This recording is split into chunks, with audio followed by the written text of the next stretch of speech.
ఆంధ్రప్రదేశ్ మహిళా సహకార ఆర్థిక సంస్థ చైర్పర్సన్ గా కావలి గ్రీష్మ పదవి బాధ్యతలు చేపట్టారు. గుంటూరులోని మహిళా ప్రాంగణంలో నూతన చైర్పర్సన్ గా బాధ్యతలు స్వీకరించారు. ఈ కార్యక్రమంలో మాజీ అసెంబ్లీ స్పీకర్ ప్రతిభా భారతి పలువురు అధికారులు పాల్గొన్నారు. పేద మహిళల ఆర్థికాభివృద్ధి ధ్యేయంగా ప్రత్యేక చర్యలు తీసుకుంటామని గ్రీష్మ ఈ సందర్భంగా తెలిపారు. తనకి రాష్ట్ర స్థాయి పదవి అప్పగించిన సీఎం చంద్రబాబుకి కృతజ్ఞతలు తెలిపారు. అదేవిధంగా సోషల్ మీడియాలో అసభ్యకర పోస్టులు పెడితే సహించేది లేదని గ్రీష్మ హెచ్చరించారు.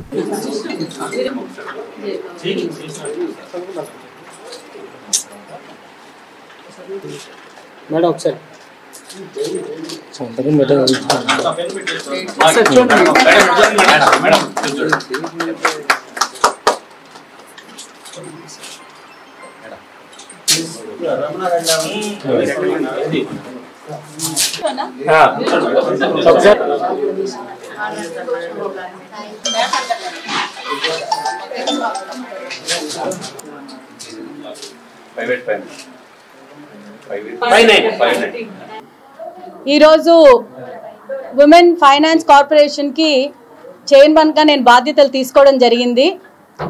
నిజంగా ఈరోజు నా అదృష్టంగా భావిస్తున్నాను. ఎందుకంటే నేను రాజకీయాల్లోకి మెయిన్ ఇంట్రెస్ట్ చూపించిందే మహిళల కోసం, వృద్ధుల కోసం, పిల్లల కోసం ఏదో చెయ్యాలన్న తపనతోటే నేను రాజకీయాల్లోకి వచ్చాను. నాలో ఉన్న తపనని, నాలో ఉన్న ఆసక్తికరమైన ఈ సబ్జెక్ట్ని హైలైట్ చేయటానికి, అలాగే నా వంతుకు నేను ఎలా చేస్తానో చూడటానికి కూడా ఈరోజు సీఎం గారు నాకు ఈ పదవి ఇచ్చారని నేను భావిస్తున్నాను. నిజంగా నేను 4వ తరం రాజకీయ నాయకురాలని మా ఇంట్లోని. అలాంటిది ఫస్ట్ మెరిట్ చూసి తర్వాతే పొలిటికల్గా షైన్ అవ్వాలి అన్న దృష్టితోటి మా అమ్మగారు నన్ను చిన్నప్పటి నుంచి పెంచడం జరిగింది. నాకు ఈరోజు చాలా సంతోషంగా ఉంది.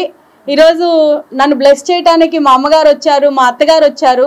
ఇది నాకు చాలా ఆనందకరంగా ఉంది. నేను ఫస్ట్ ఆఫ్ ఆల్ ముఖ్యమంత్రి గారికి, నారా చంద్రబాబు నాయుడు గారికి ఈ అవకాశం ఇచ్చినందుకు నేను కృతజ్ఞతలు తెలుపుకుంటున్నాను. అలాగే లోకేష్ అన్నకి చాలా చాలా థ్యాంక్స్ చెప్తున్నాను. ఎందుకంటే లాస్ట్ సీఎం గారు తీసుకుంది హోమ్ మినిస్టర్ని ఫీమేల్ చేయటం.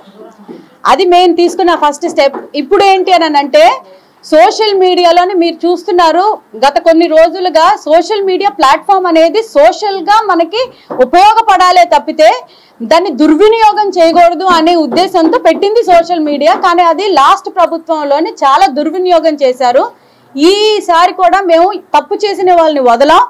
అట్లనే మీకు మీ అందరికీ నేను ఒక రిక్వెస్ట్ ఏంటి అని అంటే యూత్కి ఎస్పెషలీ ఎవరెవరైతే ఈ చీకటి గదుల్లో నుంచి సోషల్ మీడియా ద్వారా మెసేజ్లు పెట్టి ట్రోల్స్ చేసి ఇవన్నీ చేస్తున్నారో, ఈ రోజు మీరు అది మాట్లాడటానికి, ఈ రోజు ఇది చేయటానికి ఇది చాలా సరదాగా అనిపించవచ్చు, కానీ అది ఒక ఫ్యామిలీని ఎఫెక్ట్ అవుతుంది, అది ఒక కుటుంబాన్ని ఎఫెక్ట్ అవుతుంది, ఒక మహిళని తన స్వాభిమానానికి మొత్తం